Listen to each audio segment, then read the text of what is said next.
Hey everybody, Kent Marts here from Explore Scientific. Am I on? Obviously not. You can keep talking, they can hear you. Apparently things aren't cameras. Something's going on. Paul's banging on things with his thumbs and index fingers and such. It'll be up here in just a minute. You can understand you hear me. You're up.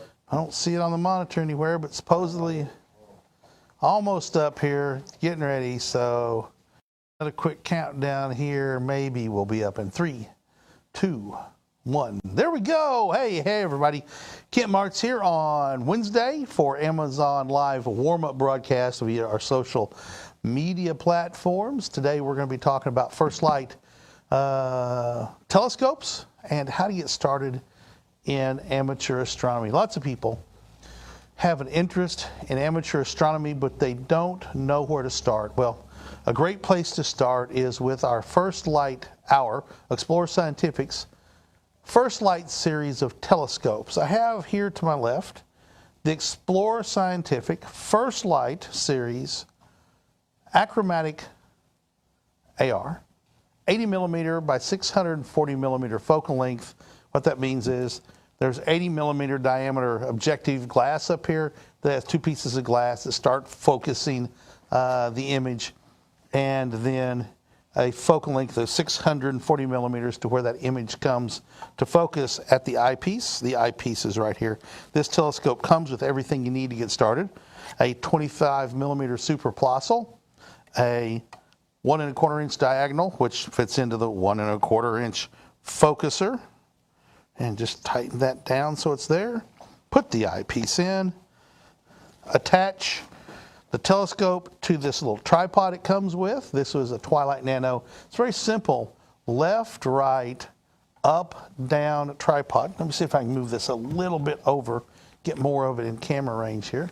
A simple left, right, up and down tripod. Very intuitive, very simple to use. Great way to get started. You can actually see the glass down in there. There you go. See the glass shining off on the, with the lights, the studio lights. There you go. There you go. You can see the glass in there, right there. This is a great telescope. Does not have a massive amount of magnification. People crave massive magnification. The problem is that makes it really hard to focus, really hard to point, and really hard to keep things in the eyepiece.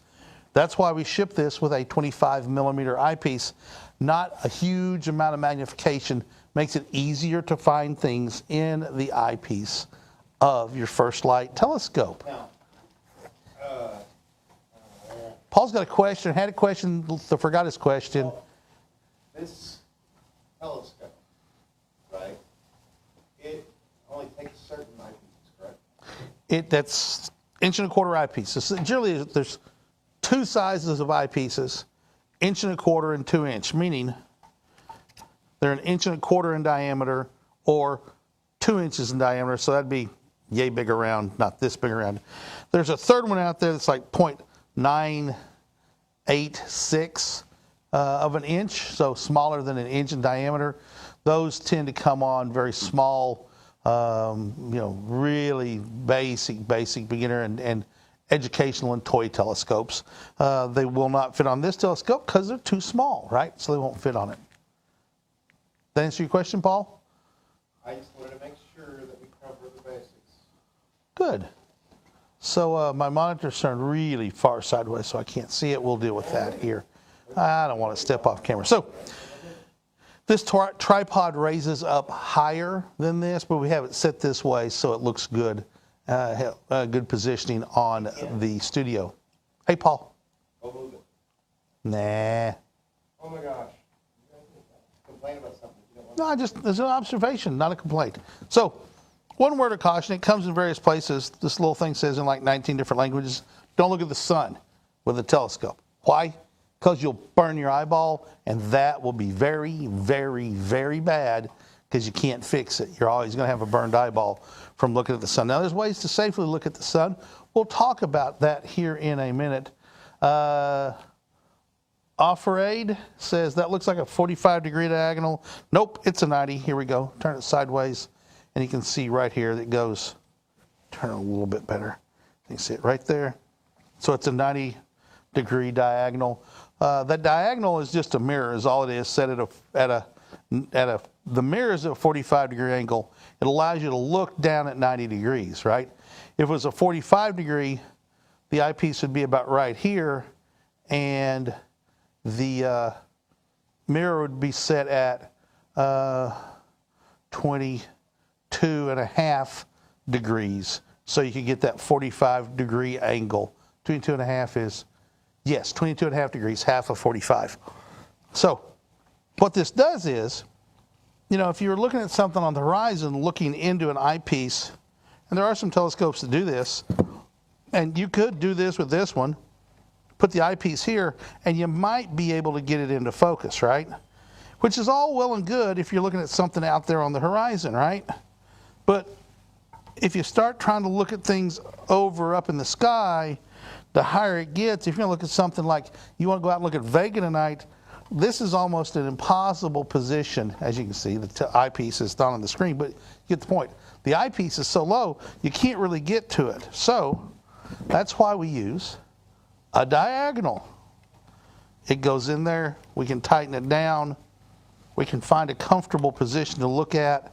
And if we're looking at something in the sky that's high up, it's a lot easier to see into the eyepiece because you're looking down into it, not having to look up through it. It was a trick of the camera. Yes, I can see that. Could be. You get weird angles, and you don't know how it's going to look once the camera starts looking at it. So I'm going to move over here and move this monitor, step off a camera just a second, so I don't have to keep craning my neck to see my monitor and see the questions pop up. A nice, lightweight but yet sturdy tripod is the telescope mounts to it. How do you mount the telescope to it? It's real easy. It's going to come, you just unscrew that screw, and telescope slides right off. Now, I tell people, you start turning that knob, you want to make sure you have a hold of it really well, because you don't want it to fall off and hit the ground, right? One other thing it comes with, and I don't know if we're going to take it off so you can see it. It comes with, right here, a red dot finder. That red dot finder is what you use to locate, right? The red dot finder is what you use to locate objects in the sky. How do you do that? Well, if you just stick the red dot finder on, and it does come off. If you want to store it, put it back in the box it came in, right here, right? So you can put it back on. Tighten down the set screw, it's on. If you stick it on there, the red dot that shows up in here is not aligned with where the telescope looks at. It can be off, left, right, up, or down. So you turn it on, and how you're going to do it is you're going to put it on the mount, the tripod, and tighten down the bolt that keeps it in place. And now you're going to move the telescope and point at something that's distant. The manual says, I believe, 300 yards. That's the probably lowest minimum distance you can do it. But if you can find something that's a couple thousand yards or even miles away, I always say miles are better than yards, and yards are better than feet, right? If you're going to miles, though, you probably need, because I was doing this earlier. Mm-hmm. And just, to prove what's going on. And what I found was that you probably need like a 14 to go if you're out of a mile to be able to. A 14 what? 14 millimeter eyepiece. Well, look. Look. You can look all you want. With This it. is what I had a 25. I've done it. Could not get it exactly in the middle. No, but you do the best. You do the best you can. You do the best you can with what you got. Well, you're right? going to need a bigger eyepiece. And we'll talk about that here in a minute. It's a good point, Paul. So you can. But what you're going to do is, I guess it matters that my Paul went to a microphone place wasn't where he even could on. see a cell phone tower half a mile away, something like that. 3/4 of a mile. 3/4 of a mile away. And what you do is you put an obvious point of it, a unique, a light that you can see at the very top, or got a blinky one of light the on it. antennas. And you using something on land because, look, you've got to move the telescope to find it. So you know it's over there, and you just simply move the telescope looking through the eyepiece until you find it, and then you go up the tower, or whatever, the tree, whatever, until you get to the unique part. You're going to use a broken branch sticking out of the very top. There's a tree line, there's a taller tree, and you use the top of the taller tree or the top of the cell phone tower. Once you get centered up in the eyepiece the best you can, you simply turn on the red dot finder and look through the red dot finder and move. There's two little knobs. You move them, and the red dot will move left, right, and up and down until you get that red dot on top of the cell phone tower. Now, you don't want to just go on down the road and start viewing, because you want to look through the telescope, because it's very possible you move the telescope a wee bit, right? Oh, I kept moving it constantly. Yeah, and so you want to get it centered up, look through the red dot, center it up, look through the red dot until whatever it is in the center of the eyepiece is also covered up by the red dot. Now you're ready to go out at night and look at something in the sky. Say, you want to go out tonight and look at the super, what are they calling it? Anyway, there's a supermoon. It's 13 or 14% larger. You get K2 as well than average. It's going to be 30% brighter than other full moons, but 13% larger. Most people can't tell the difference by naked eye. But hey, it's popular, and people are going to go do it. And I'm going to tell you that a 30% brighter moon through a telescope is going to be really bright in the telescope, because it's really bright in the telescope when it's normal brightness, right? All right. Osmosis 007, howdy y'all. And Tariq, howdy. Tariq says, hi, Paul and Kent. Osmosis says, in Iowa, we use the wind turbines. Oh, absolutely. If you're out where there's a lot of the gigantic electric generating wind turbines, you can do it. You also, where you're in very flat country with not a lot of trees, you can see things a long ways off. Looks like you had a what is that? 102? Yeah. That's it's an AR 102. No, it's an ED 102. It's an Essential Series 102 out in front of our building on a MAZ 01 tripod. That is a combination you could order today off of the Explore Scientific website. It takes 3 extension tubes to get that to get in focus. Because you're so close. 3/4 mile. Yeah, because you're so close. It also, if you look closely, has a straight-through finder scope. I think they're like $89 on the website. Has a straight-through finder scope as well. It's an upgrade from the red dot finders. The red dot finders are an entry-level item, easy to use. I've used them for years. They work great. I'm making sure I use one heck of an eyepiece, though. What, did you focus on the camera? Did you focus that thing? Looks almost out of focus or not sharp. Well, it's because I'm zoomed in. Oh, yeah. What did you use? Just my iPhone. Oh, just took okay. A snap. Right, just use it's your phone. actually a video, see? Yeah. So there we go. So same process. That mount is the MAZ 01, the Twilight 1 mount. Has slow motion controls on it. That we'll look at another one, an equatorial mount that has slow motion controls, but works the same way. I wanted that one because I didn't have to wait or anything like that. I just wanted to go play with it. And, I'm going to take it. That's what I'm taking home tonight. I'm going to point it at the sky, show some kids. I would not look at the full moon with that, Paul. I'm going to look without getting. If you're going to do it, get a neutral density filter to put on it to cut down some of the brightness. I don't have one, there. We have them here. Well, is there one? You'll have to give it to me, Ken. Yeah, we can check out. We can check out a neutral density filter. The expert. Nope, you're not. Nor am I, but I know I love that eyepiece. Whenever I use a telescope from here, and I'm lucky because I get to use whatever I want. Because here we get to use whatever we want. Yeah. That eyepiece, I took it from back there behind you, off the set. Mm-hmm. It's a 2500 degree, I think it is. Big 2-inch eyepiece. It's so nice. We have some 2-inch. Those 100-degree eyepieces in the 92 and the 82s are all nice. The 82s are generally our best-selling line, although we sell a lot of the 52s. And that's a good segue, Paul, into talking about eyepieces. The telescopes come with an eyepiece, in this case a 25 millimeter superplossel. How that works is, let's talk about eyepieces and such. First, eyepieces are one component of magnification. The other component is focal length. So it'd be the focal length, in this case 640 millimeters of focal length, divided by the focal length of the eyepiece. That's the number printed on the side of the eyepiece, 25. So 25 will yield a magnification of, what I say, 640. 25 will go into 600, 24 times. So it'll be 25 power, almost 26 power is what you'll get. So whatever you see is going to be, is that right? That math's right, isn't it?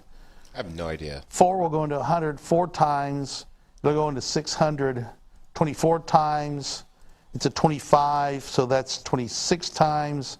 And it's almost 650. So yeah, it might as well be 26 power. So anyway, focal length divided by the focal length of the eyepiece. Interestingly enough, if it's a microscope, it's not division, it's multiplication. Works the same way. Focal length times the focal length of the eyepiece yields the magnification of a microscope. It's multiplication. Telescopes are division. So, if you want to, one of the first upgrades many people make to a FirstLight telescope is buying eyepieces. And we offer the 52-degree waterproof eyepieces from the same engineering, same design, same everything as our more expensive eyepieces. The 52-degree are our least expensive eyepieces. They're, as I said, waterproof. They're argon purged. So as they're made, they're assembled and then set in 1 meter of water for, I believe, 30 minutes, and then checked for leaks. And if they pass that test, they get shipped out to you, the customer. It's a pretty cool process. I've seen videos of it. So they use argon because argon is a inert, hydrophobic, in other words, doesn't like water or moisture. It's a dry gas. So if you replace all the air with argon, guess what? There's no moisture, and it can't hold any moisture, and therefore your eyepiece can't fog up internally. They'll still fog up with dew on the outside, on the glass, or somewhere else, but they will not fog up internally. Mateus Volkovas. Hello, does Vixen eyepieces are good for beginners? That becomes a budgetary question. Vixen eyepieces are great eyepieces. They can be pretty expensive. So that becomes a budget question. They're good eyepieces. You can spend as much money as you want in astronomy pretty well. But if you're just starting out, don't get hung up on super expensive gear. You work your way up to stuff. When I started, I didn't have any expensive gear. I worked my way up and ended up buying a used 8-inch Celestron telescope, and then slowly bought better and better eyepieces and worked my way up. And that's the only telescope. I collected up a couple of Dobsonians and some other telescopes, but this was, then I came to work here and already had a background in astronomy. Really was good to come into the company with the knowledge I had, because it translated very well. Off-rade, 80 millimeter f8 should have less secondary spectrum than the common f5 acromats. That's correct. A little bit longer focal length. Okay, let's talk about acromats and what Off-rade said.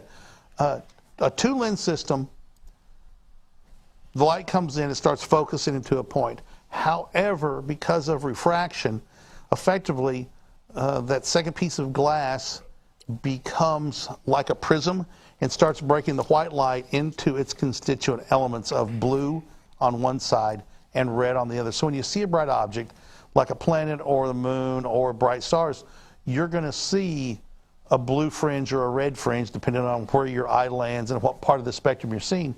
You're going to see a red fringe or a blue fringe or maybe a purple looking fringe, right?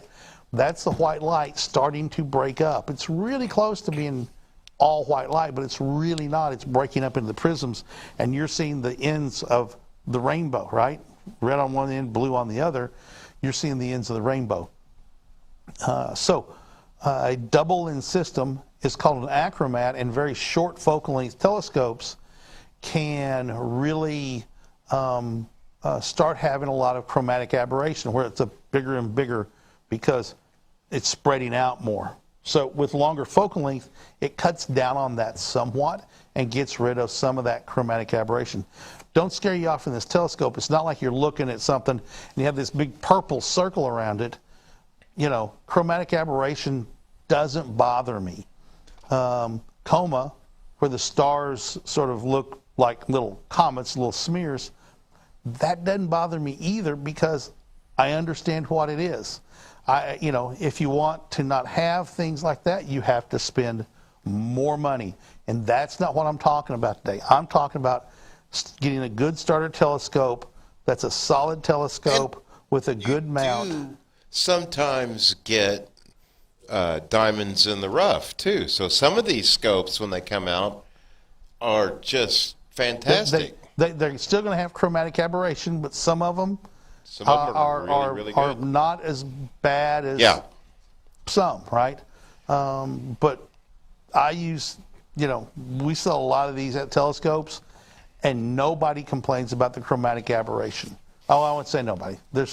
I could probably go back through the system and find somebody in the past 5 years that has, but I would, but only because I'm like super photographer. Well, yeah, but then you probably wouldn't spend the money on this telescope. You'd spend. I'd get it mid-grade at least. You'd spend $1,000 on an optical tube, not $359 or whatever the price is for this system, right? If you're not that big, not that picky, and you're just wanting to start out and see if you even want to do it, I mean, you can even start it with a pair of binoculars if you wanted to. Oh, absolutely. That's a great way to start doing this. That's frankly, with the Mark 1R and Mark 1L and a pair of binoculars, that's how I start astronomy.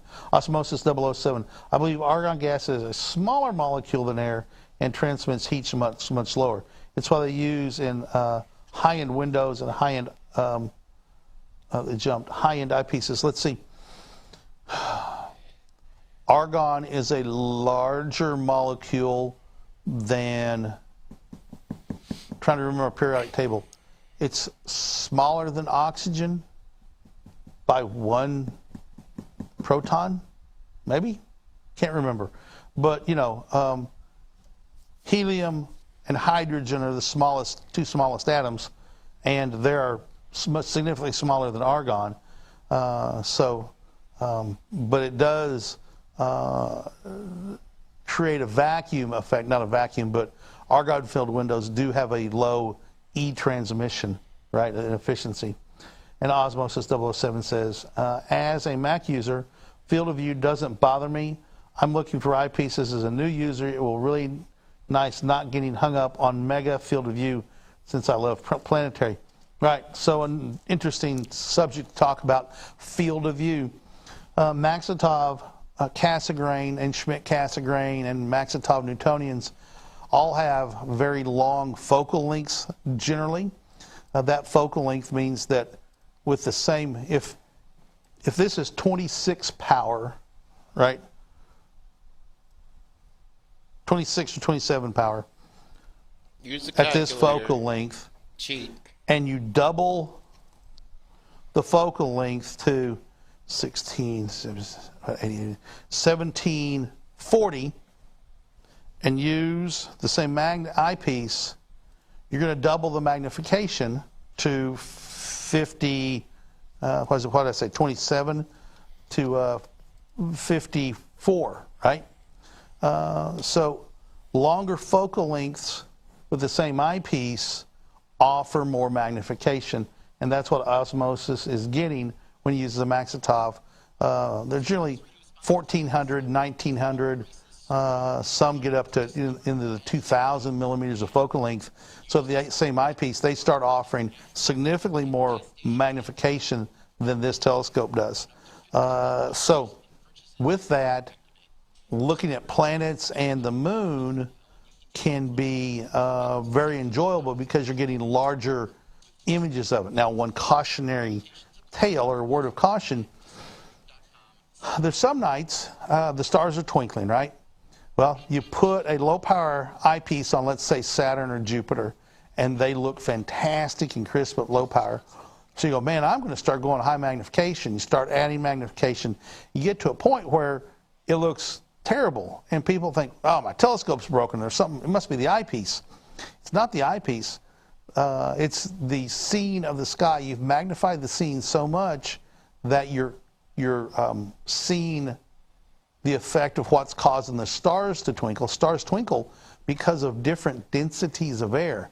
So just like, think about the sky as a big pool of water, a swimming pool, and there's no ripples or anything, perfectly still. You can see leaves, toys, everything on the bottom, little tiny stuff. You can see them really well. But if you slap your hand on the water a little bit, it's a lot harder to see. You get 4 or 5 kids, hang on, you get 4 or 5 kids splashing around the pool, you really can't see the bottom of the pool. The sky's the same way. If the stars are twinkling, which is the star, which is a pinpoint, that under perfect conditions doesn't twinkle or move, but as the air changes density, the star moves around, right? Well, if you take the surface, the circle of a planet, there's a star here. Well, that density that makes the star do this and this star do this in a different time than that one does is going on all over the surface. At low power, you don't see it, but at high power, you do. So you got to be careful, you know, when you're starting out, understanding that. What you got? I think the best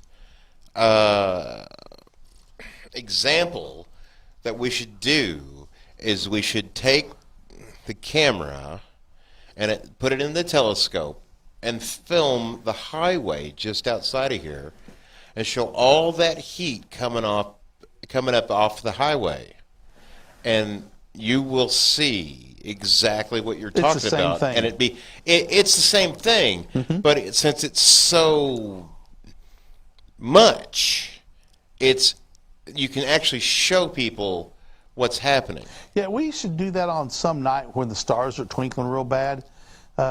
Go show a picture of, and we'll have to wait till this fall when Saturn gets back up and becomes a fall thing. Easier to do in the evening than get up at 4 in the morning to do this, because we get set up as soon as it gets dark. We can take pictures, show Saturn, and looking really nice at low power, and then you start jacking up the magnification, and boy, it goes to heck really fast. So, Offred, this scope seems a good choice for beginners who get into astronomy by media coverage of comets. Remember the comet catcher in the 80s? However, that was a weird scope. I don't remember the comet catcher, but there's plenty of weird scopes out there, and some people love that scope. I'm sure people loved it and didn't think it was weird at all. The coverage of comets, the coverage of moon. There are people who hear about the supermoon and buy a telescope and want to go out, and their first view is going to be looking at the supermoon. It happened when they have the eclipses, you know, lunar eclipses where the blood moons happens. People buy a telescope and they want to go out and use it tonight for the first time, looking at the supermoon, because, man, it's a supermoon. I want to see it bigger. And that's all well and good. My strong advice is, if you're interested in astronomy, buy the telescope now and learn how to use it, so when those things come along, you don't have to struggle. You can simply just go do it. For instance, so hint. If you've never We've got just seconds to go to Amazon. So Okay. if you just put yourself on hold for a second, and we'll be come back and you can finish your thought. Okay? Jump in with both feet.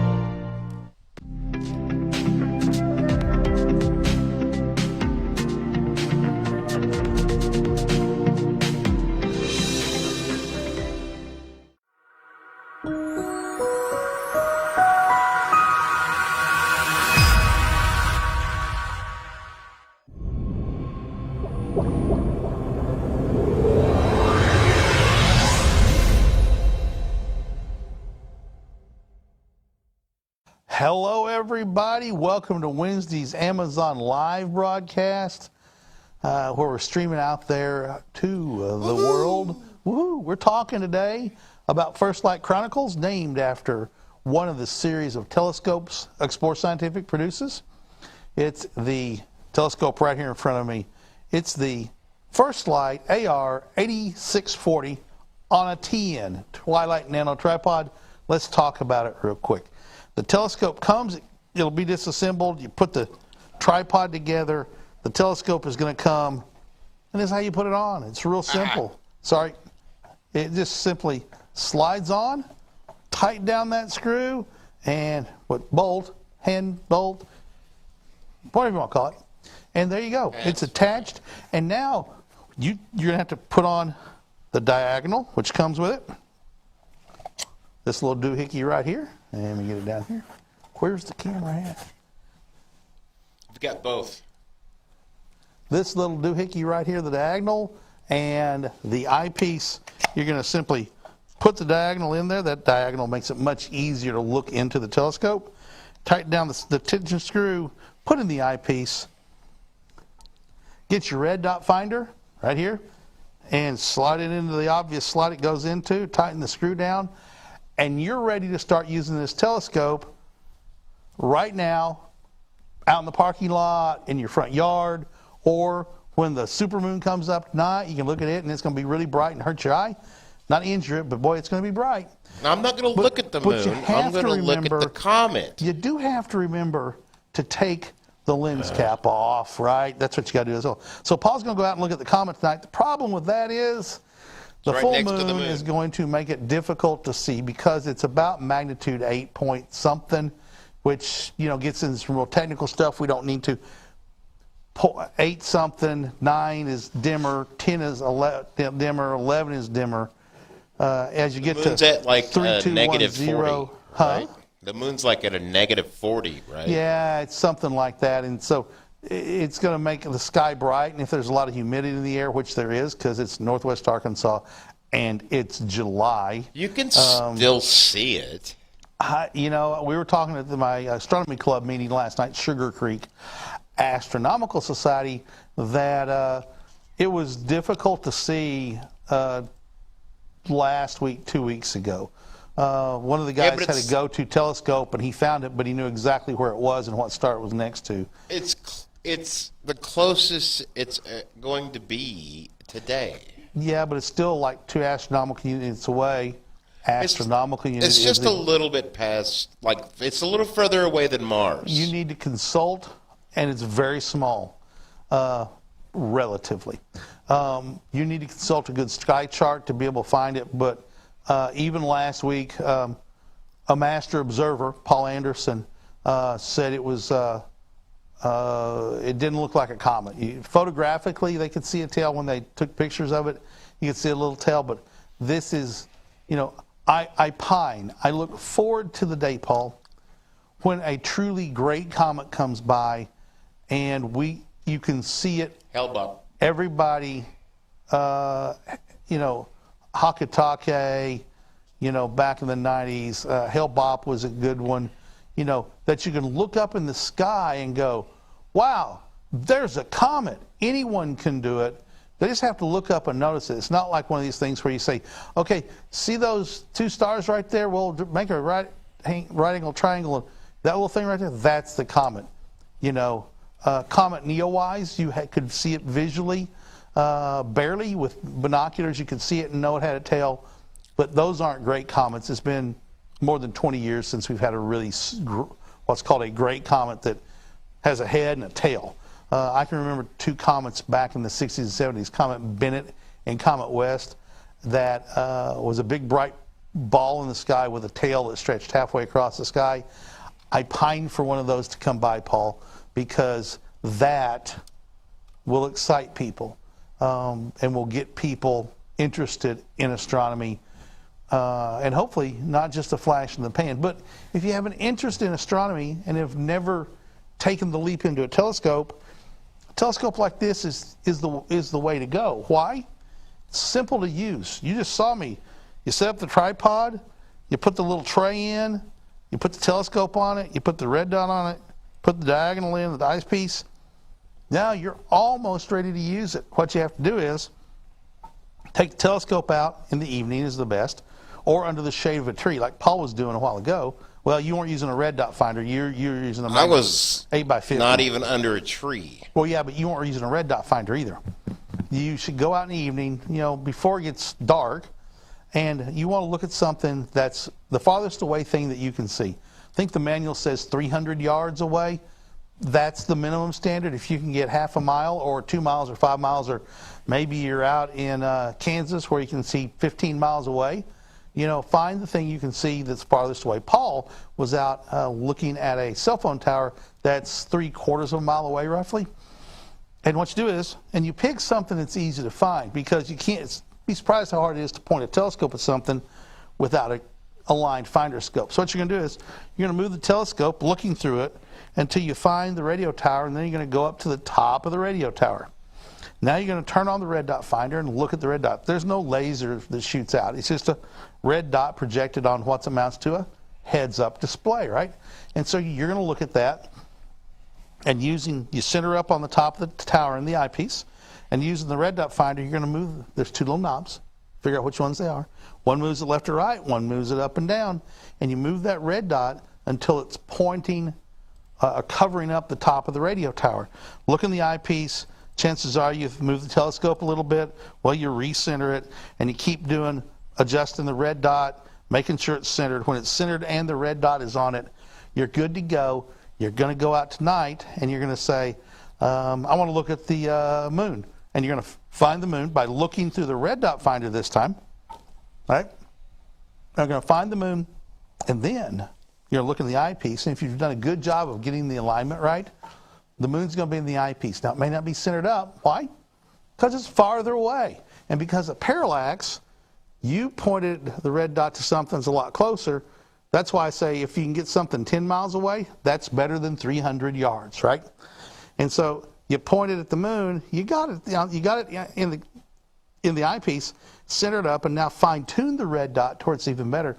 Now, as you go on your journey across the sky, you see something you want to look at, you simply just get down, look through the red dot, move the telescope until you get it on the red dot, look in the eyepiece, and there you go. Now, don't forget to turn the red dot off.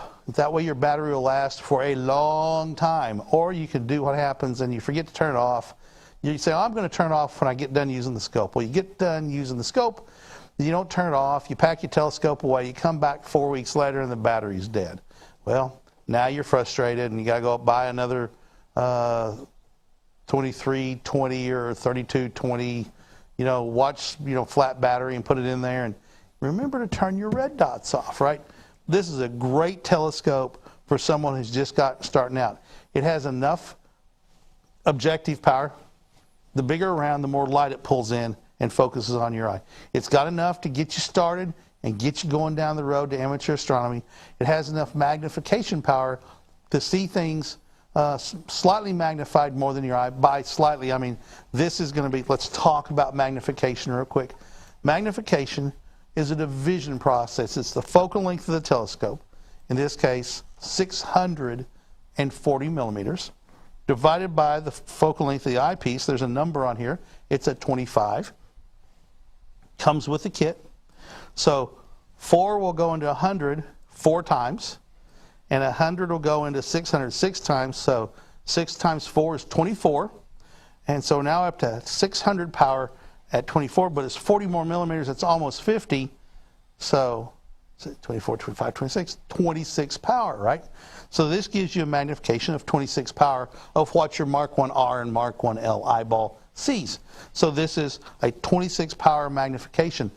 One of the first things some people do is when they get a FirstLight telescope, they'll go buy some of our waterproof eyepieces. Those come in the 52 degree series. This Super Plössl is a 52 degree series eyepiece. However, our waterproof eyepieces have more design to them. This is a Plössl design. Ours is not a Plössl design. Has more glass, better engineering, and they're waterproof. This one is not waterproof. What does that waterproof means? means that all the air inside has been forced out, replaced with argon, an inert, dry gas that won't fog up because there's no moisture inside of it. So it can't get any internal fogging. As long as you don't unscrew the barrel and take the eyepiece apart, the purge is there. I've had people call and say, yeah, I got the eyepiece and I wanted to see what was inside of it, and when I unscrewed the barrel, that would be the silver part right here, they said, I mean, this will come off of this one, no problem. They said there was a psst, and was that a problem? Yeah, you just ruined your eyepiece. It's not waterproof anymore because you destroyed the purge. And I go, oh, okay. So don't be taking things apart that you don't need to, right? All right, so once on the moon, you simply turn the focusing wheels, focus it in and out to where it focuses for your eye, and you can see it sharply and clearly. Now, let's say you're looking at the moon.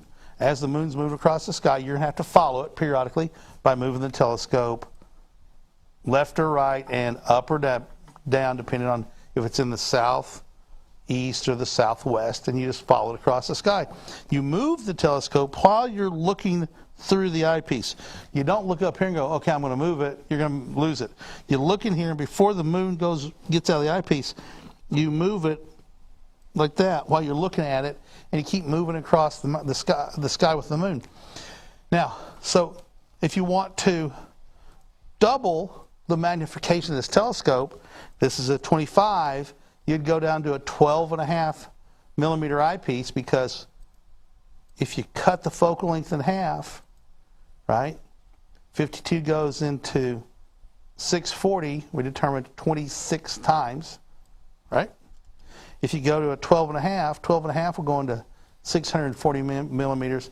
You cut it in half, so you multiply the 26 by 2, and you find out it's how much? Yes, 52 power.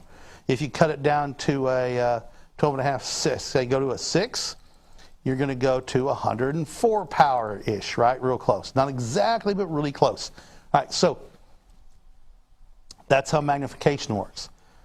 When you double the magnification from the 26 to the 12 or 10 or whatever you have, that's all well and good, except now the moon is going to appear to move, or the star you're looking at, or the nebula is going to appear to move twice as fast as when the 26 was in. And if you go down to a 6 millimeter eyepiece, it's going to move twice as fast as when looking through the 12 or 10 millimeter eyepiece. So you're going to have to be moving this a whole lot more. By most, I mean well over 75%, probably 85% of all my astronomy viewing is at low power with a 25 or a 30 or maybe even a 40 millimeter eyepiece in a really wide field, really low power. I find that much more enjoyable than having to deal with something at really high power. And I have a telescope that can track and stay on the target. That's okay. I still like the low power. People get really, they crave that massive power. And, you know, our boxes don't say, 800 power telescope. Yeah, if you see a telescope like that, don't buy it, because it can't do it, right? If it's a department store telescope, it can't do it. Can it do it? Sure, it can do it.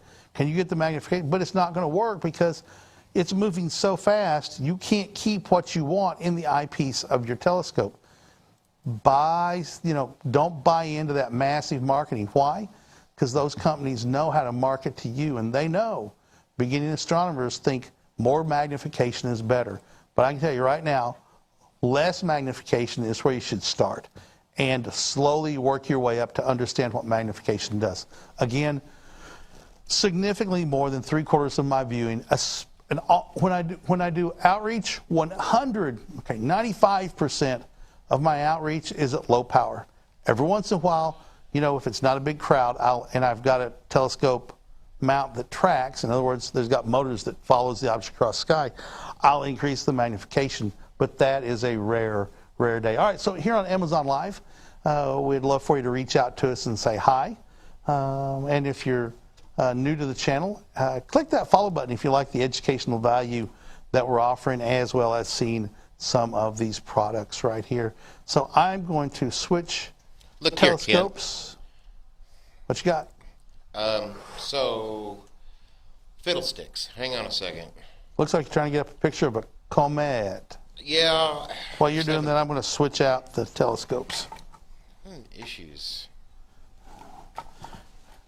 And this is going to be an equatorial mount, so we're going to show you how to do a polar alignment here in a minute, because that's a skill you have to learn to use this mount. There we go. Here we go. Off into the wild blue yonder. No, I'm doing something. That scares me, Paul. Not really. It's so. I can't seem to do anything right these days. Anyway, keep going. I'll get it. He's trying to get a picture of a comet up. So anyway, all right. So this is the FirstLight series, 114 millimeter Newtonian. What that means is it's got an objective end. The previous one had an objective of 80 millimeters. This one has an objective end of 114 millimeters. It's going to collect significantly more light than the 80 millimeter telescope. But this is a Newtonian design. This has a mirror in the bottom, not a lens set. There's a mirror right here that's curved. Light comes in the telescope. Let me see how I can do this and get it to where you can see down the telescope. This is going to be, I've got an idea. How about that? There we go. So right here, you can see that there is a circle with 3 veins holding up. That's holding up a mirror. The light goes past that mirror down to the bottom of the telescope, which is, we'll turn it this way, to the bottom of the telescope where there's a mirror, right? That curved mirror, the light comes in, bounces off the curve, which is an angle, and starts coming to a point. That point is called the focal plane. So what happens is it's coming back out the telescope, right? Remember that mirror down there? It's reflecting it back towards the front, but it's getting smaller and smaller. It reflects off of a flat mirror that's right underneath the focusing unit and reflects that focusing light out the side, where now we can use the focuser along with the 25 millimeter super plossel this telescope comes with to get the object we're looking at into focus for our eye. Now, it may be in focus for me, but it may not be in focus for you, and it may not be in focus for the next people. So you got to learn to focus. Everybody's got to learn to focus the telescope to make it work. If you wear glasses to see distance, you're probably going to need to use them at the eyepiece. If you use glasses to read like I do, then you're not going to use those at the eyepiece. Probably experiment and see what happens. So this mount is clearly different than the mount we were looking at a while ago. That's because this is called an equatorial mount. Equatorial for equator. So what you want to do is figure out how far north or south of the equator you are. Here in northwest Arkansas, we are 36 degrees north of the equator. So right here on the side of the telescope, there's a little gauge that shows 36 on it, and we're going to move the telescope by turning. Let me unlock it a little bit. We're going to move the telescope. We can raise it and lower it right there. And what we're doing is we're getting this axis aligned with the rotational axis of the Earth, which is based on your latitude. That's how much higher or lower you need to make the telescope. Once that's done, you got that set, then you've got to figure out how to polar align. Well, polar aligning is a skill to learn. It can be done. Paul, you got the video ready? No. Well, I told you we're going to do a polar alignment and have the video. I told you I was working on this. Paul's going to get you. I'm busy.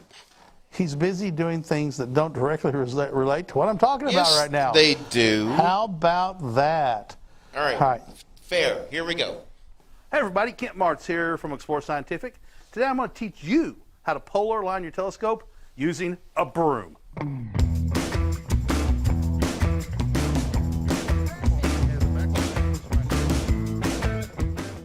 Why do you need to polar align? Well, with a telescope that has an equatorial mount, you have to get that equatorial axis lined up with the rotation of the Earth. And to do that, we're going to start with the tripod. We're going to decide which one of these legs is going to point north, and we're going to set the tripod down so that leg is pointed north. First thing I'm going to do is use a level to make sure my tripod is level So if it's tipped one side or the other, that's going to cause your polar alignment to not be accurate. So we're going to use a level for that purpose. Then we're going to take a compass, and just to make sure that I've got it pointed north, I'm going to use the compass, line up, and go, yep, that looks like it's pointed north.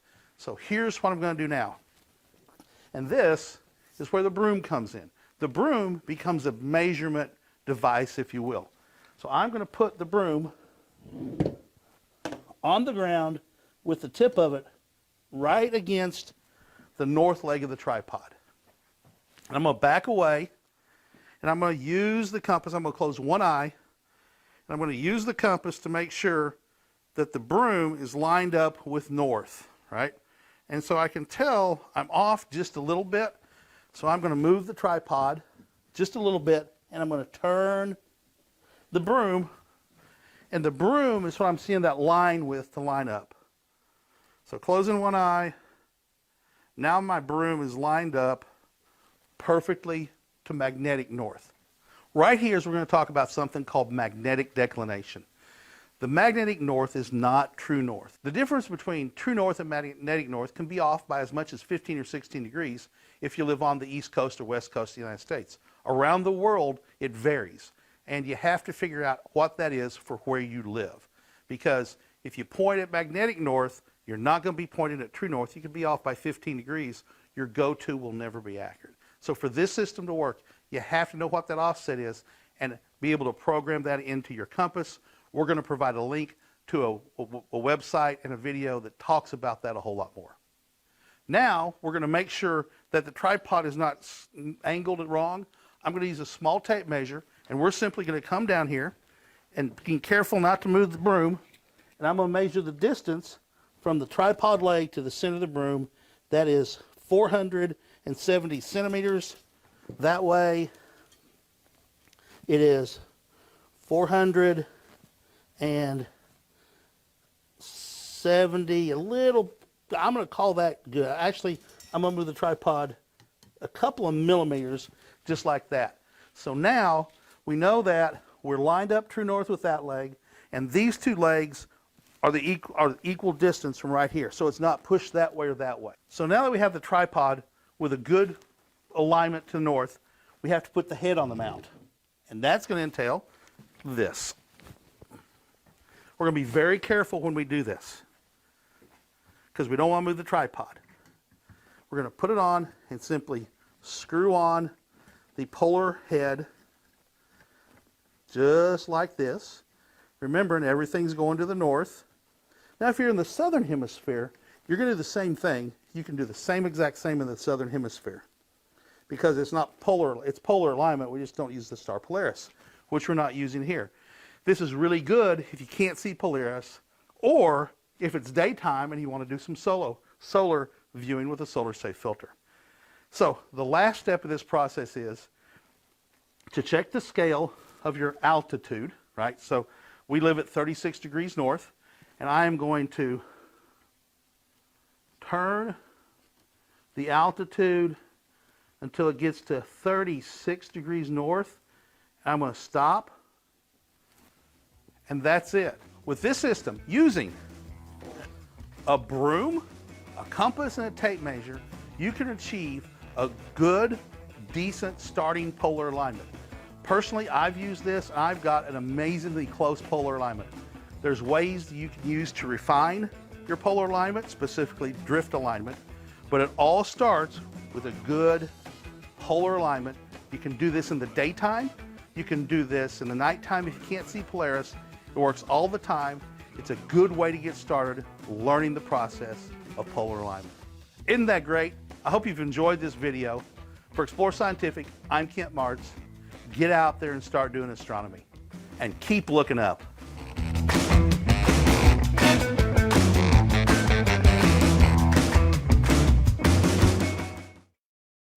There you have it. You now know how to do a polar alignment to get it lined up with the north celestial pole, true north, rather than magnetic north. That's the key that a lot of people miss. If you use a compass and you live on the west coast or the east coast of the United States, the compass may point north as much as 15 or 16 degrees off. So you got to learn how to deal with that error right there. So we're going to assume we got the mount polar aligned now. And so here's how you use this equatorial mount. First off, it's got slow motion controls. This, remember the first one was just left, right, up, and down. You grabbed a handle, had to move it. This mount is a step up. It's got slow motion controls, and I can turn it real fast. You can see the telescope's moving right there, maybe. Yeah, there you go. You can see it moving right there, okay? And this one turns this axis. So let's talk about these different axes. This axis mimics the rotation of the Earth. This is called right ascension. Don't need to know why. Just understand that this axis is how mimics the rotation of the Earth. That's the polar axis of this mount. There's a little lock over here. It's a little knob you turn to keep it from turning by itself. Up here, this axis is called the declination axis. And it is sort of up and down, but not really. So if we want to look at something that's in the northern hemisphere, or in the north, say we want to look at Polaris, we just put it straight down and just like this, and you should be able to see Polaris. If you've done a good job of polar aligning, you should see Polaris in the eyepiece.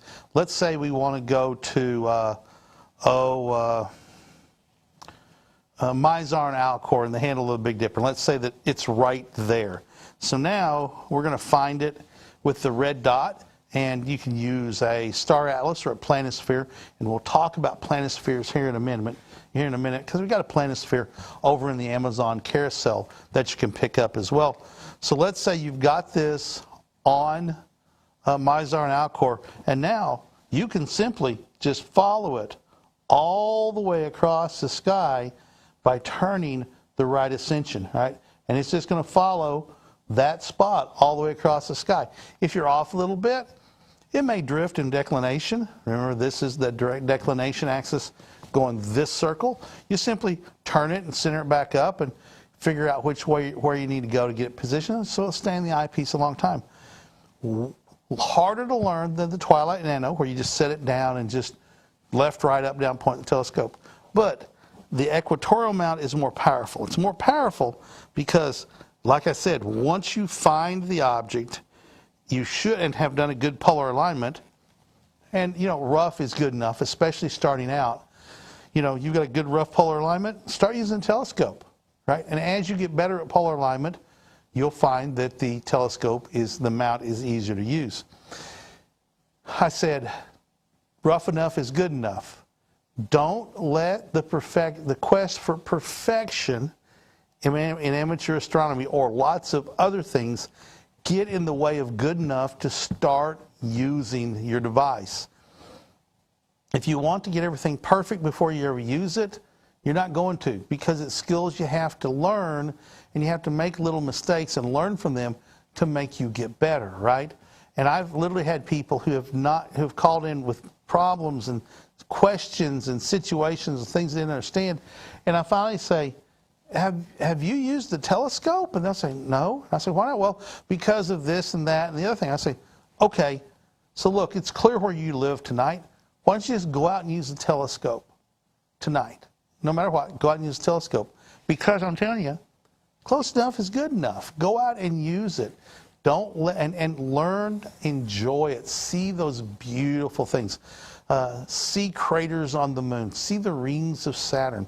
See the planets of Jupiter move in front of your eyes. Yes, you can see. Did I say the planets of Jupiter? The moons of Jupiter.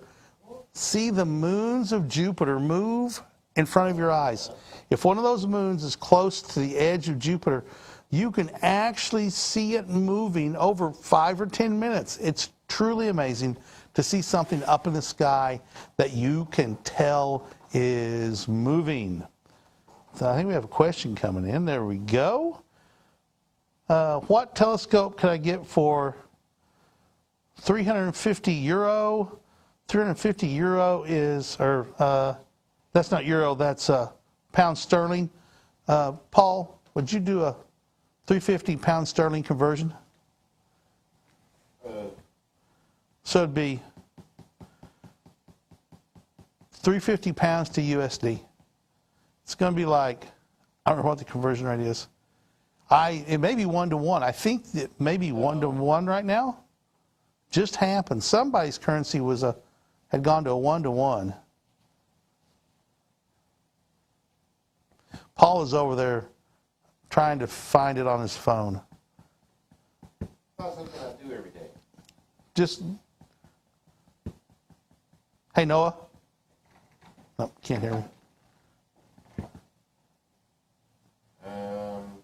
And he can't do it on his phone. I can. Just try to do everything else too. What you got? Trying to do everything else too, Ken. I know, but what do you got for the pound sterling?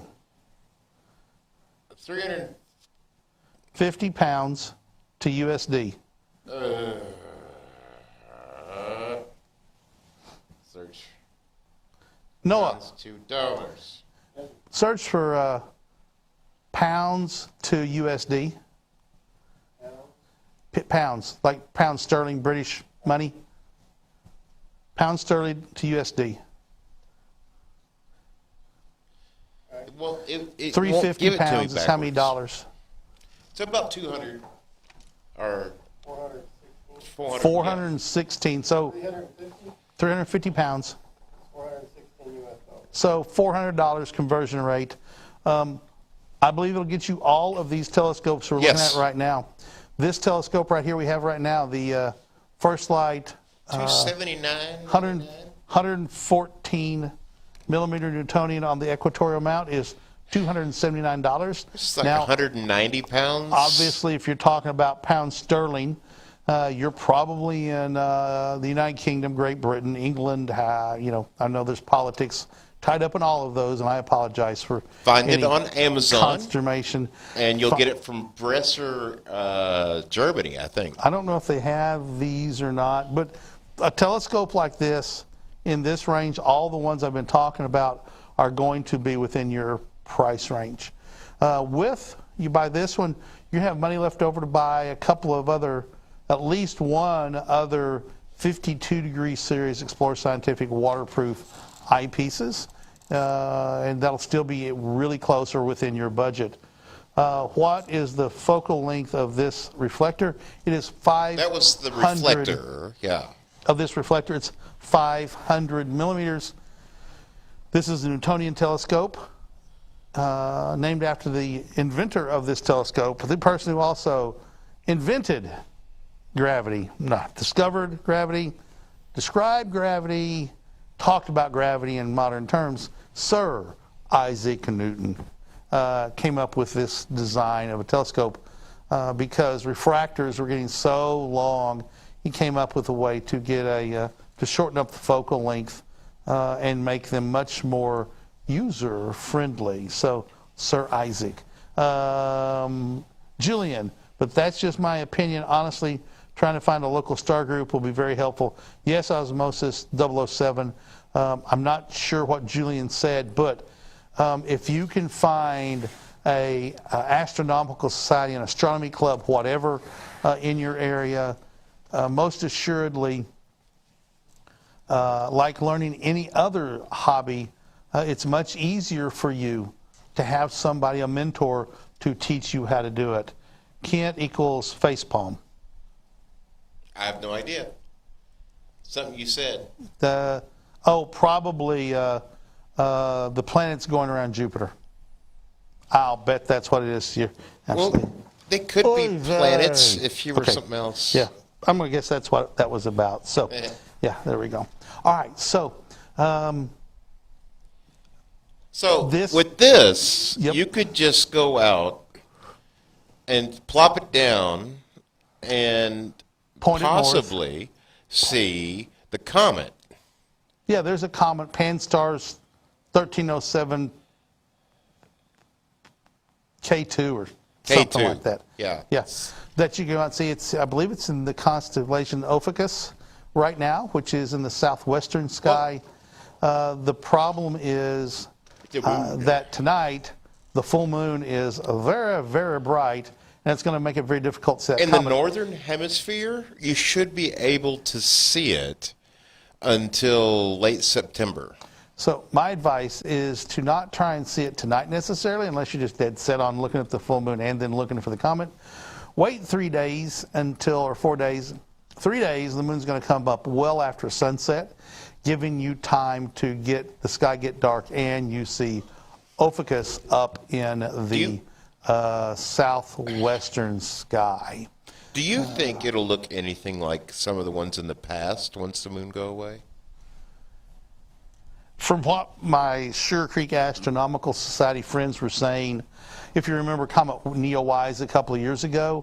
Or Hale-Bopp. Well, okay, no, it's not going to look like Hale-Bopp. It will not look like Hale-Bopp.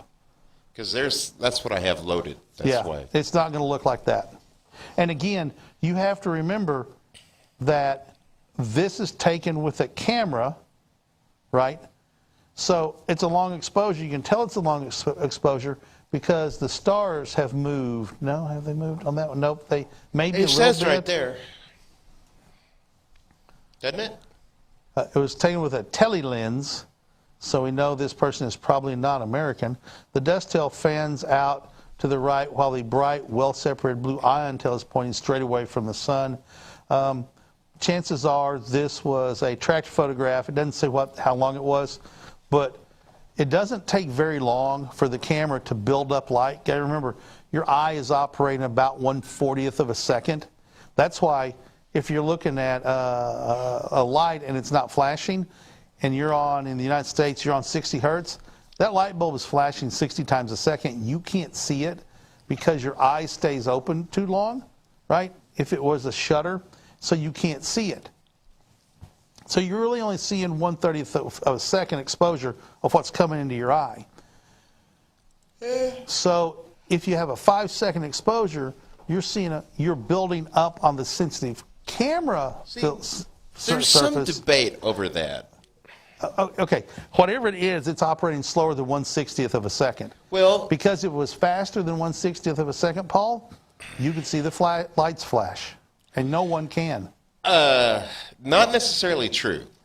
Because if you're going 120 frames a second and you're watching it in real time, or even 200 frames a second, it happens so rapidly you don't see the lights flash. Correct. That's what I'm saying. It's happened so fast you can't see it. However, if you've ever been watching a sporting event where they go in slow motion, like real slow motion, and you can see the frame getting brighter and dimmer, looks like it's pulsing, you're actually seeing the lights flash on and off. You're actually seeing that flash because the camera is going so much faster than the light is, and they play, a half a second of action takes 20 seconds, you're seeing those lights flash on and off. What's the fundamental difference between the two telescopes we've seen so far? One's a reflector and one's a refractor. One's like Captain Jack Sparrow's spyglass, or the telescope Galileo got to use to observe the heavens. That's what he really did first. He improved the design of a previously existing telescope, and he used it to look at the heavens. So one's a reflector and one's a refractor. It refracts the light into a point. This one reflects the light into a point. So they have better uses. There's the right, like you said, the right tool for the job. So there's different kind of hammers, right? There is no perfect telescope, just like there's no perfect hammer. If you're wanting to drive tacks, the perfect hammer is a tack hammer. Can you do it with a jackhammer? Yeah, if you just set the jackhammer down on it and don't turn it on and turn the air on, the pneumatic hammer. If you're wanting to split wood and beat on a wedge, a splitting maul or a 9-pound sledgehammer works well. If you're wanting to frame a house, a framing hammer is the tool to use. If you want to roof a house, a roofing hammer. They're all hammers. Heck, I've driven nails before with a pipe wrench, right? Because it's the only thing I had that would work, so I used it. The point being, there's tools for jobs, right? Every telescope is a balance. There's no perfect telescope that'll do it all. A refractor offers high contrast views.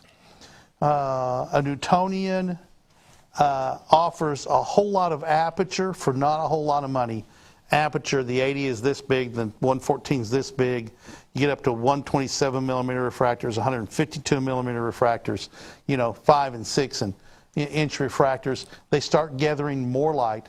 Because they don't have this central obstruction, they offer higher contrast. Now, eyepieces can change the contrast, but this nice short tube makes it really nice. And this is a Newtonian telescope. I don't have one here because we don't have any in stock, but we're getting ready to in hopefully a couple months. Excuse me. They're called Dobsonian telescopes. They're a Newtonian telescope on what amounts to a Lazy Susan and a couple of vertical we've got boards them in the showroom. with you can show them with some curves cut in, so it's easy to use. Those telescopes, 6, 8, 10, 12. We have one that goes up to 20 inches in diameter. That's the big boy telescope. So Paul's getting up a picture of a Dobsonian telescope. They're called Dobsonians because after the monk in San Francisco, John Dobson, who really popularized that kind of mount. Literally, you just turn it left and right and raise the telescope up and down. It's just like that Twilight Nano I showed you earlier, just designed a little bit different, right? So, what you got? You're just going to... Okay, so I thought you had something ready to go. Okay. I thought I saw it queued up. So I thought you had it queued up. So, beginners, for the bang for the buck, a Dobsonian telescope is one really good option. They can be bigger and harder to transport, which presents problems. If you have trouble lifting stuff, that presents problems too. Like I said, everything's a balance. You got wants and needs. You've got budget and expense. You've got eyepieces. There's all sorts of other kit you can get as well. That's why a kit like this, to get you started out, comes with everything you need to get started and then lets you get on down the road and figure out what you like. Again, somebody mentioned an astronomy club. If you can find an astronomy club, absolutely you should start going to those meetings and meet up with a buddy. Now, this is the big boy. This is the 20-inch telescope, Newtonian. It's a truss tube model. So it comes apart and packs up in a really small package.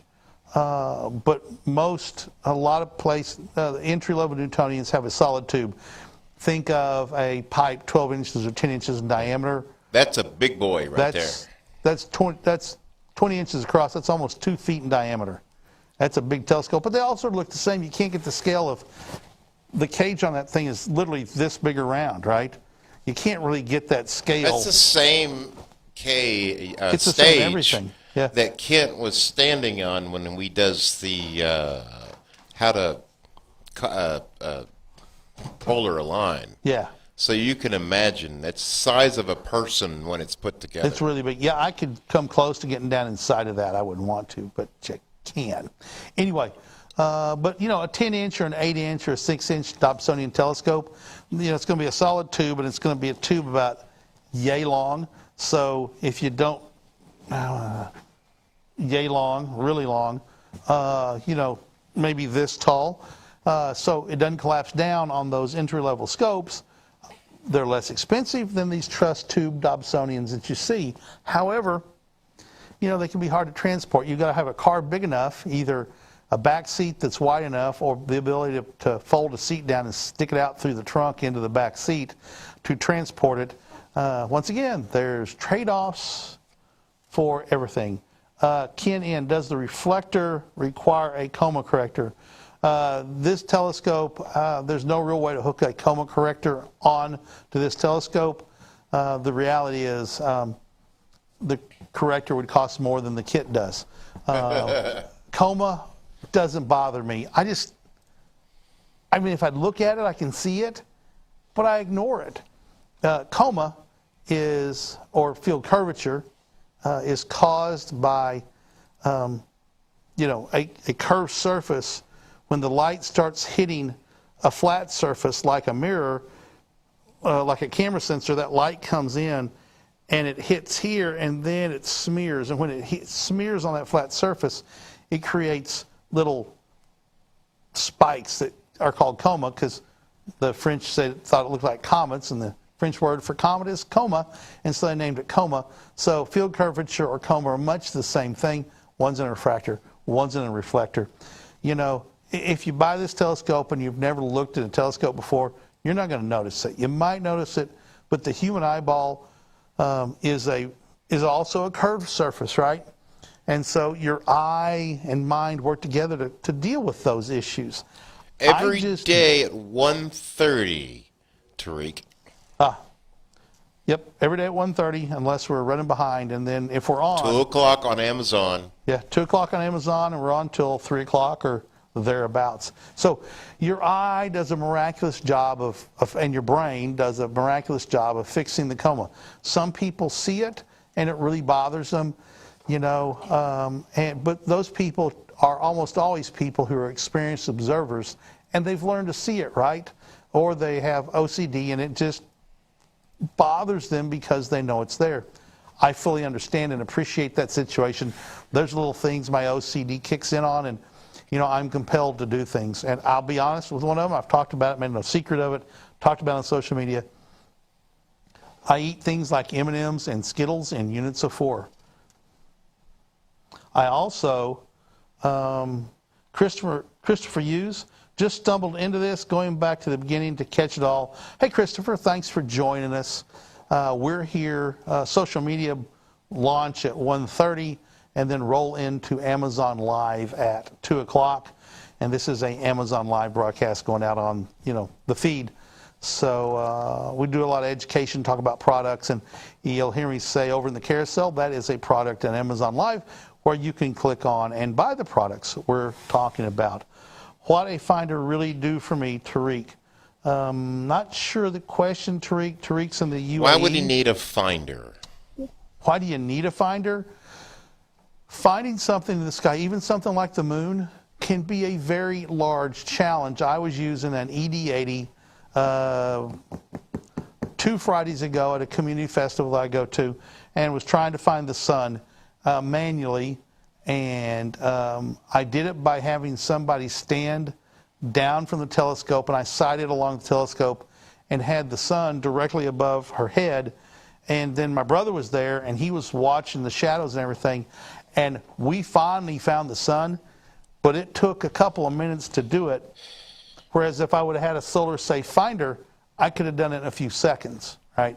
So finders, whether it is the red dot finder that comes with it or an add-on finder, like over in the carousel, you're going to see our ES Reflects site, and it's a heads-up site that projects 3 circles onto a piece of glass, much like this red dot is projected onto the front lens element here.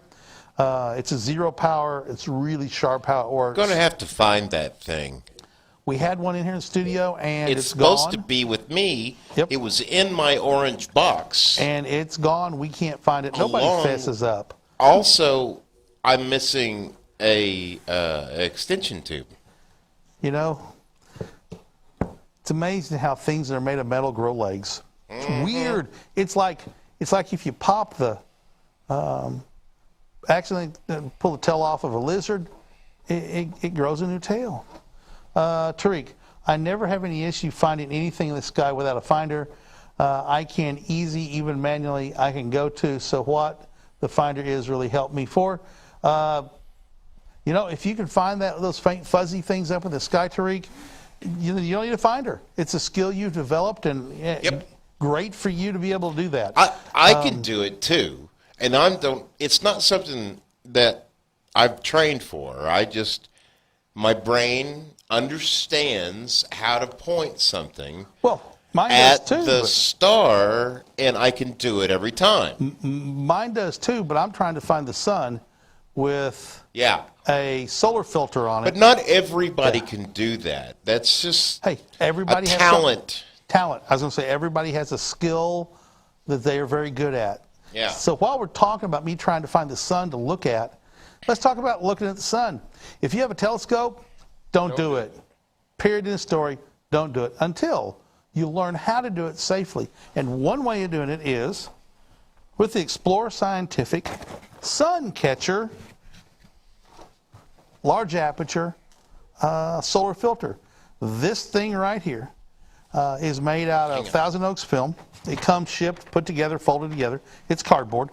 Has the Thousand Oaks film, highly reflective, reflects well over 99% of the light away from the telescope. Doesn't build up heat. It's got some internal coatings in there that make it a pleasant yellow-orange glow like the human eye really likes. On the back side, you'll have 4 pieces of double-sided tape that are separate. You're going to peel off one side and stick it on here. And once that's done, you're going to take the 4 pieces of triangle foam and pull it off the tape and stick it on here. Well, the foam in here has been used so much, these won't stick on anymore, but you get the idea, right? And so you're going to stick them on there, and there's going to be 4 of them. And then my advice is you take the lens cap, right, and you press it down in there just like that, and you mark the plastic. Look where the little mark is, and then take a regular knife. And, well, actually how I do this is before I stick them on, I put them in there because I don't want to cut the film, right? So I put them in where I'm going to use them. I put this on here. I mark it. I cut inside of that line. I want to make sure I have a nice, tight fit when we put this up on the telescope, right? We don't want this coming off. We want to have to work this on and squeeze it on there. If it just goes on there, like, then you have it too loose, you need to contact us and get new ones of these so we can get you fixed up. And once I have it sized correctly, then I am going to pull these out, pull the double-sided tape off the outside, stick these 4 in place, and off I go. Now, this is going to mount right there on the front of the telescope. Now we can safely look at the sun with this Newtonian telescope.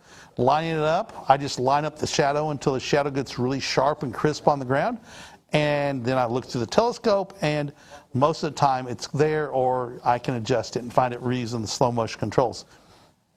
That's all there is to it. We make these for every size of telescope. We don't make one for the 20-inch Dob, although I guess we could if we wanted to. But yeah, we could engineer one for you.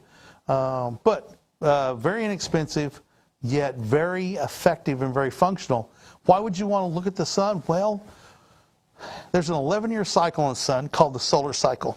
And it goes from having no sunspots on the surface of the sun to having a whole bunch to having none. That's an 11-year cycle. Right now we're coming out of solar minimum. We had for a couple of years with effectively no sunspots, just a big round disk in the sky to look at. Now we're seeing more and more and more. Right now there's some sunspots that are naked eye sunspots. If you have solar glasses, you can go out and put your solar glasses on, look up at the sun and see the sunspots on the surface of the sun with no magnification. With magnification, wow, looks fantastic. With just a little magnification, you can go more and more, and if you have a tracking mount, follow just individual sunspot areas. What's a sunspot? I heard you ask that. Somebody, I heard who it was, couldn't tell whose voice it was. Sunspots are areas on the sun where the magnetism gets all twisted up. So on Earth, there's a molten core that creates a magnet. And, you know, the poles are just like that. The magnetic lines are well organized. Don't get mixed up. On the sun, there's no molten core that's creating the lines of magnetism like on Earth, and they come out all over the place. Well, sometimes they get all twisted up and tangled. Where that happens, it holds back the production of light, and that area cools off a little bit. Now, cool is relative, friends, because, you know, the surface of the sun is 9,500 degrees, you know, and the sunspot is 6,000 degrees maybe. So it's significantly cooler, but if you're standing next to it, it's still going to vaporize you because it's still super duper hot. Now then, if the sun was just as bright, if the color of the sunspots was all over the sun would still be extremely bright. It's just that these filters cut it out and make it look dark when it's still producing a whole bunch of light from that spot, just not as much as around it. The sunspots move, they grow, they change. You'll be sitting there watching the sun, and I've done this for hours, sitting at the eyepiece just watching, and you'll notice one area starts looking a little bit disturbed or funny, and you keep watching it, and you're like, is that turned dark? And over the period of 15, 20 minutes, a sunspot starts growing, and in a little bit you can see, yes, really is a new sunspot right there. And sometimes they die out. Sometimes they become really big sunspots and grow over time. Some spots, and if you look at the sun, there's two bands where the sunspots are most prominent, and those bands rotate around. Some spots are so big and last so long, they'll go a couple of revolutions on the Earth-facing side, so we'll be able to see the same sunspot a couple of 3 times until they finally die out. But going up into solar maximum over the next couple of years, there's going to be more and more and bigger sunspots. And you most assuredly want to be ready if you're in North America or Central America. You want to be ready for the solar eclipses coming up. There's an annular eclipse in 2023 and a total in 2024. You want to be prepared for that. You want to start learning how to use your telescope to look at the sun. You want to start learning how to photograph the sun with it. Like anything else, there are people who buy a telescope and it gets delivered today and they want to go out and look at the moon tonight. They may do it, but they're not going to have the pleasure they would otherwise, because they're going to be, especially if they've never used a telescope before, they're going to be out there struggling to make the telescope work. It's going to be very frustrating. That's really not the way to do it. You got to start getting ready for things like that way in advance. So, all right, rolling up on 3 o'clock here on Amazon Live. If you are watching us out there in Amazon Live land and have never clicked that follow button and you like what you see in the education we're doing, we would be honored to have a follow from you. We appreciate it very much. And that follow helps the Amazon algorithms. The more that people follow us, the more people get served our content without having to stumble on it, and that's a good thing, because we try really hard to do a lot of education, not just push product, push product, push product. So today's Wednesday. Tomorrow we're going to have On the Wing. We'll be talking about birds and birding and things like that. Friday will be FirstLight Chronicles, then roll back into Monday, where... Friday is focus on astrophotography. What'd I say? FirstLight Chronicles. Yeah, okay, focus on astrophotography is Friday. And then we roll into next week's programming. We try to go live on Social Stream at 1:30 and then on Amazon Live at 2. Go for an hour, and there you go. So on behalf of Paul Newton over in the control booth, thank you, Paul, for your work today. Noah Menard, Marketplace Menard, over keeping the Amazon and other platforms up and running and current and correctly priced and inventory correct. And everybody else here in the Explore Scientific family in Springdale, Arkansas, I am Kent Martz. I bid you a great day. Thank you for blessing us with your time. Bye-bye, everybody.